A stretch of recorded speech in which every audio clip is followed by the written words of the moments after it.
Bono umubunge w'ensemo y'ebunge ya West Mugrango Musikesi MOGAKA nigakwande kura magachamani y'ebunge enagatebanga na kusenda kwikeria CHIBURABURU chege siasa echigendete kwenike bwa ase chingongo au chinse ya Kenya nene imeye county ya Nyamira eyuere county ere imense y'ebunge y'ensemo yaye nonyeni gukwana kura sama magachamani y'ebunge emorgo bari tukuregoro MOGAKA nigatebiringa abara igetembale babusira chisegiye chikiyaga ninga barenga mbachi bari ko buchikura busyo bochori ibogo chanonyeni nigo MOGAKA bona ganiri oborendi kobeku astin semo chimenyaga abuna matanga na begemeye siasa kereko ba agiye kweneki bwatango turagi chinkwana chiaye litkoregor maragoba. Mr. Speaker, for giving me this opportunity to request for a statement regarding rising incidents of political violence and insecurity across the country. Honorable Speaker, pursuant to the provisions of Standing Order number 44-2C, I rise to request for a statement from the chairperson of the Departmental Committee on Administration and Internal Security regarding the rising incidents of political violence and insecurity across the country and particularly in my Nyamira County. Honorable Speaker, the country has recently experienced an alarming increase in incidents of violence between rival political factions during public gatherings, particularly during funeral ceremonies, which are traditionally regarded as very solemn occasions for families and communities to mourn and accord their departed loved ones a dignified send-off. Regrettably, Mr. Speaker, these occasions have increasingly been disrupted by organized goons, resulting in chaos, destruction of property, fatalities, injuries, and heightened insecurity.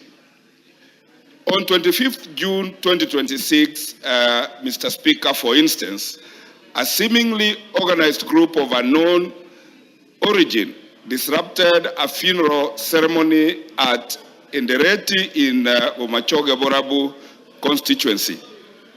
Similarly, on the 5th of July 2026, another funeral gathering for Mama Jemima Mokogi, my own aunt, conducted at Nyamira Comprehensive School in West Mugrango constituency was disrupted.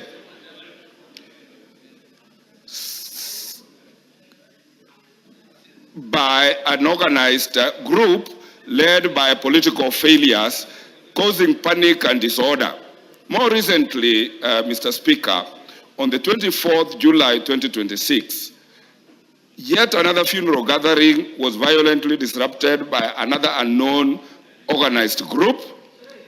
Not to mention, Mr. Speaker, that earlier on, a funeral of 24 deaths arising out of a road accident was disrupted at Rangenyo in my own constituency, just like another funeral for a wife of Pastor Sami Ongondo was disrupted at Gianchore by organized goons. These recurring incidents, Mr. Speaker, have denied bereaved families the opportunity to mourn in dignity.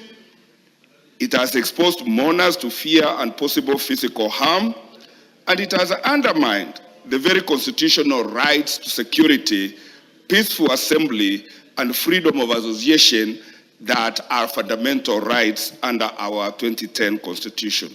Honorable Speaker, it is against this background that I request for a statement from the chairperson of the Departmental Committee on Administration and Internal Security on the following. Number one, the measures being taken by our government to curb the rising incidents of political violence and insecurity, particularly the disruption of funeral ceremonies and other lawful public gatherings across the country.